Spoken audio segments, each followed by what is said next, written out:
Hey guys, welcome to the Daily Word Bible Study, a plain and simple book by book, chapter by chapter, and verse by verse study through the entire Bible. Currently, we are in Proverbs chapter 28.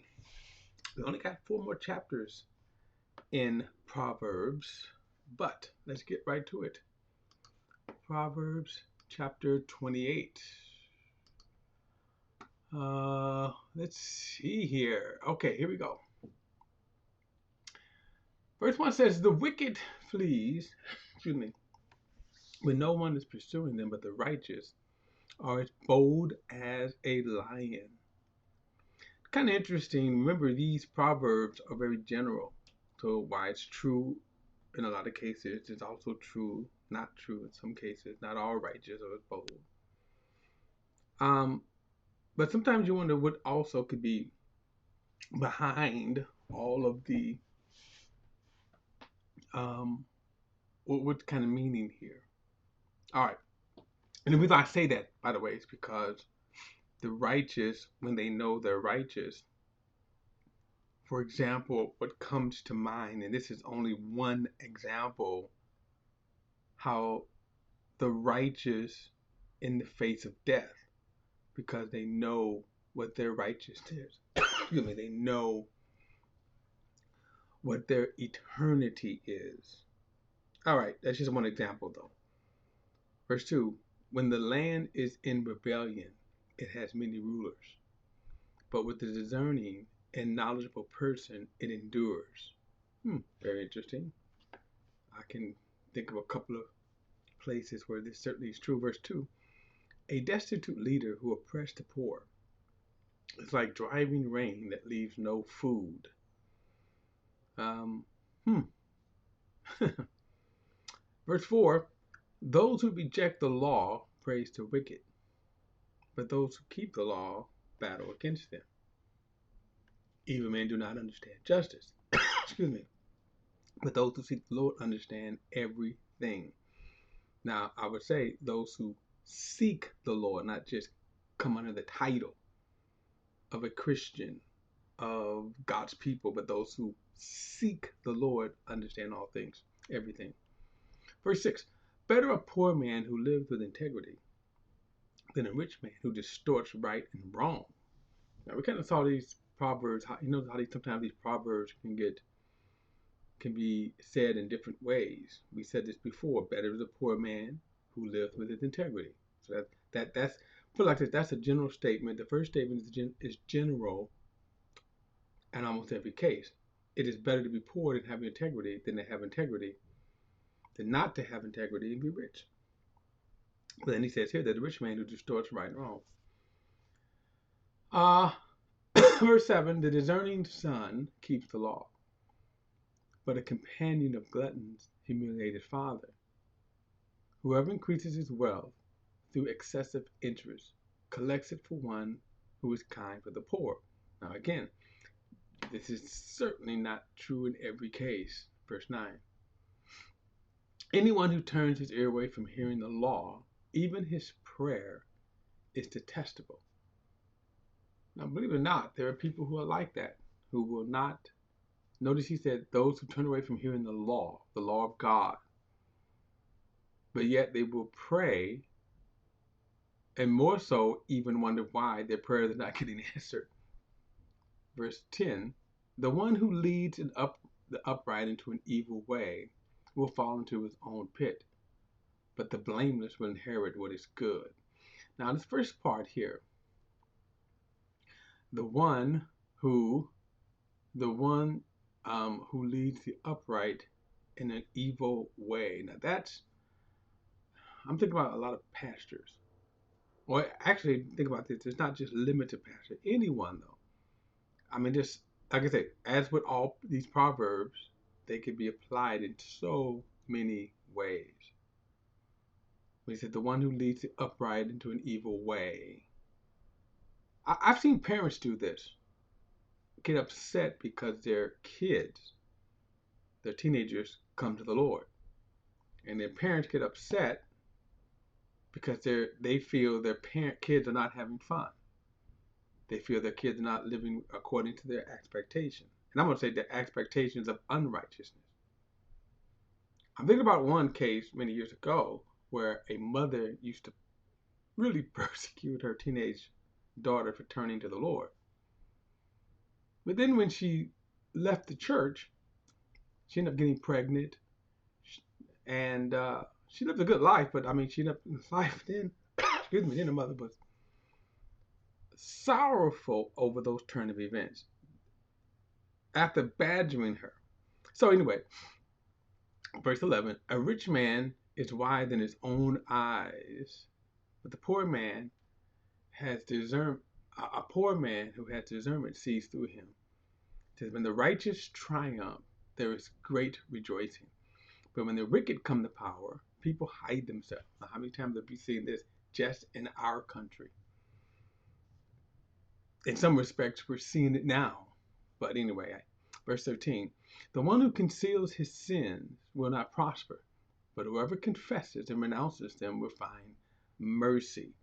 Now, this is ever one that everyone should pay attention to here. The one who conceals his sins will not prosper. But notice, but whoever confesses and renounces them will find mercy. Now, this is a general statement because we have to go and say, confess to who? Who do you confess your sins to? The idea of concealing sins is the idea of hiding them. And there's a clear difference. I want to be kind of careful here because there's a clear difference in broadcasting for everyone. Okay? Because not everyone is forgiving. Not everyone is righteous.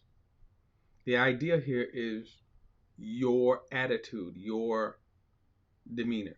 If you attempt to hide your sins, he says you will not prosper.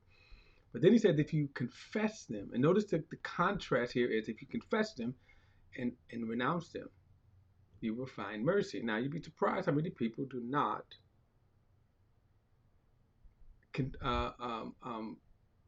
own up to their sin, that they in their pride will hold on to their sin. Well, notice he said they won't find mercy. They won't find mercy. So in other words, to be able to say what sin is, this is sin. Sin is sin, right? Well, what determines sin is God's standard, not man's, but God's standard. So that's why I say there's so many ways we can apply this. But in general, if you consider your sins, in other words, this is an attitude within you that if you conceal your sins, forget all of the other applications, but if you conceal your sins, but you know to be sin, you won't prosper. But he says, but if you confess them, so always confess your sins. That's the whole point. He says, but whosoever confesses and renounces them will find mercy. Now, mercy right there, God, let me put it this way, is more merciful than he is judgmental. Think about that. Verse 14. Happy is the one who is always reverent, but the one who hardens his heart falls into trouble. Okay. I think about the generation of these kids today. But not only these kids, but the kids who later become adults. So happy is the one who's always reverent, but the one who hardens his heart falls into trouble. 15. A wicked ruler over a helpless person is like a roaring lion or a charging bear. Yeah, we could just apply this over and over and over again. A wicked ruler. Verse 16. A leader who lacks understanding is very oppressive, but the one who hates dishonest profit prolongs his life. Verse 17. A man burdened by blood guilt will be a fugitive. Will be a fugitive until death. Let no one help him. Verse 18. The one who lives with integrity will be helped, but the one who distorts right and wrong will suddenly fall. Verse 19. The one who works his land will have plenty of food, but whoever chases fantasies will have his fill of poverty. Again, so many ways we could apply this, but I'm thinking about one particular instance where, again, there's so many. It's my point. There are so many ways this here. Notice he says, if you work, honest work, honest work does not bring about guilt, but those who get gain. Notice he said those who chase fantasies. One of the fantasies here is always looking for money, but to get money without going the proper way. Okay, that keep that in mind. Verse 20: a faithful man will have many blessings, but the one that's in a hurry to get rich will not go unpunished. Now I'm going to kind of piggyback on verse 19 as well. These fantasies, one who is in a hurry to get rich, who were willing to do a lot of things to get fast money instead of doing it the right way. He said, we're not going to punish. Verse 21, it is not good to show partiality. Yet a man may sin for a piece of bread. He said, it's not good to show partiality. That's almost in any area. Don't show partiality. God is not one who shows partiality. Verse 22, a greedy man is in a hurry for wealth. He doesn't know that poverty will come to him. So we see these kind of proverbs that he's given. A greedy man is in a hurry for wealth. To know that poverty will come to him. A lot of ways. You think about how I'm thinking about one. Remember the story about the billionaire who had a Ponzi scheme. What was amazing about this story, the Bernie Madoff story, what was amazing to me about it, not that Bernie Madoff cheated people. Okay, because there are always people that's out there that's going to cheat people. But there were so many people who gave away their life savings to get that fast money. They gave away a lot of money. That's what amazed me. And that's what he says right here. A greedy man is in a hurry for wealth and doesn't know that poverty will come unto him. Many people who dealt with him, and that's just an example here. Many people who dealt with him, you later saw them working at Walmart because they gave away their pensions, their pension securities, things like that. That's just an example of that, though. I won't get into all the people that stand in line who spend thousands of dollars on lottery tickets. But anyway, verse 23.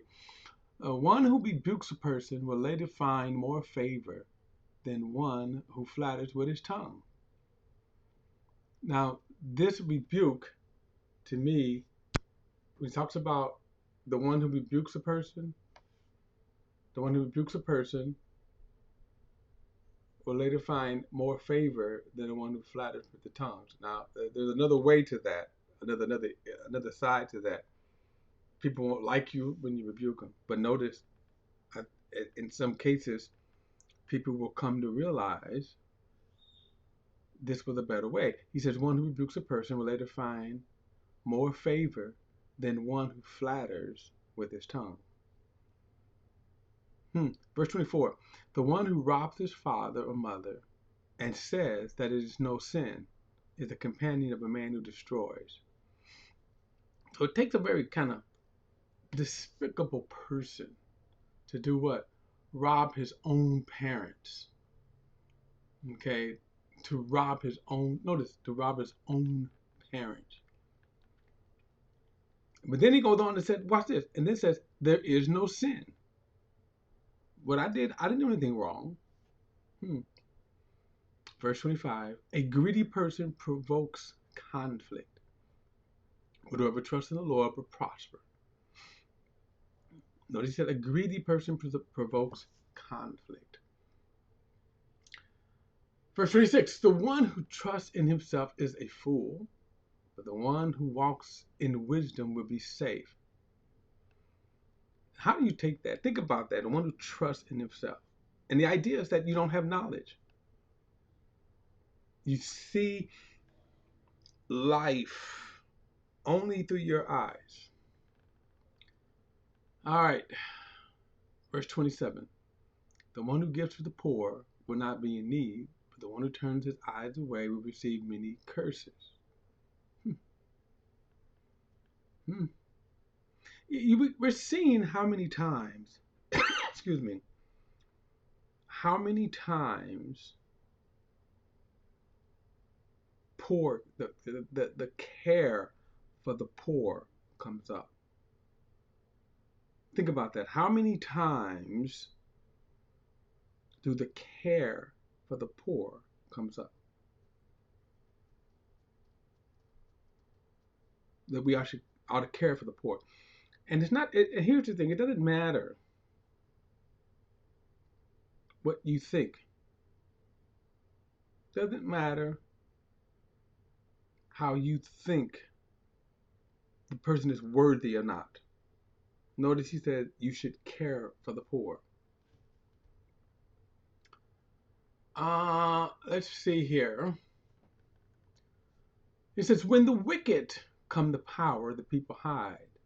But when they are destroyed, the righteous flourish. When the wicked come to power, the people hide. Let me see something here. I want to look at this verse here in another translation. Oh, why does this thing always give me trouble here? Proverbs.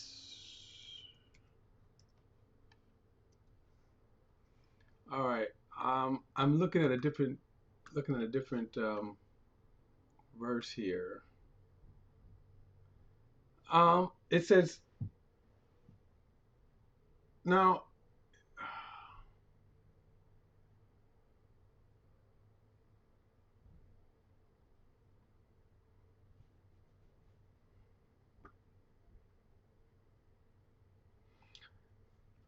So this is in a different the English Standard Version, or in the ESV English Standard Version, is kind of close to the New King James Version. But I just wanted to look at this. It says, when the wicked rises, the people hide themselves, but when they perish, the righteous increase.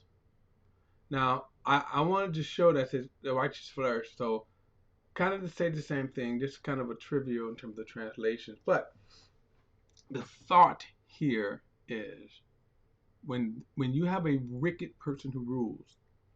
Now let's put that term in there. So when you think about wicked rulers, now obviously North Korea comes to comes to mind. Russia comes to mind. China comes to mind. Most dictators come to mind. Most dictators. So the people hide because dictators are evil. But notice he says, but when the righteous. Now here's the interesting thing. We never like to think about wicked rulers in America, but we have them. And whenever they come, the same thing. You have this, the people hide, but then when the righteous rule, notice he said righteousness increase. So, all right, guys.